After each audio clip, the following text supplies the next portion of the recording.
নিজে সুস্থ থাকুন এবং পরিবারকে সুস্থ রাখুন। নিয়মিত হ্যান্ড স্যানিটাইজ করুন, হাতের জীবাণু মুক্ত রাখুন। তো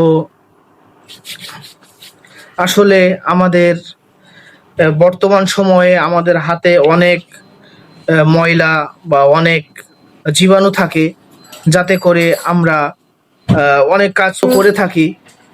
তো সেখান থেকে অনেক রোগ জীবাণু আমাদের হাতে থাকে। এই জন্য আমরা যদি নিয়মিতভাবে হ্যান্ড স্যানিটাইজ করি, সেই ক্ষেত্রে আমরা কিন্তু জীবাণু মুক্ত থাকতে পারবো এবং আমাদের পরিবার বা আমরা যেই জায়গায় অবস্থান করছি সেই জায়গাটা জীবাণু মুক্ত রাখতে পারবো।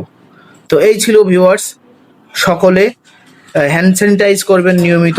আপনারা জানেন সকলেই পরিষ্কার পরিচ্ছন্ন ইমানের অঙ্গ।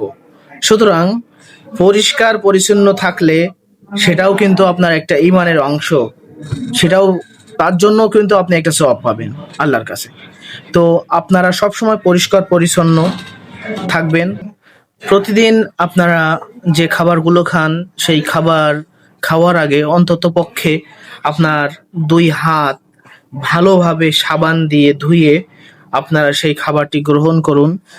তাতে আপনার শরীর, মন, ব্রেন সবকিছুই কিন্তু সতেজ থাকবে। কেননা আপনি যখন একটি সুন্দর খাবার গ্রহণ করবেন তখন আপনার ব্রেন, মস্তিষ্ক, মুখমণ্ডলও সুন্দর থাকবে। সুস্থ সবল দেশ গড়ি।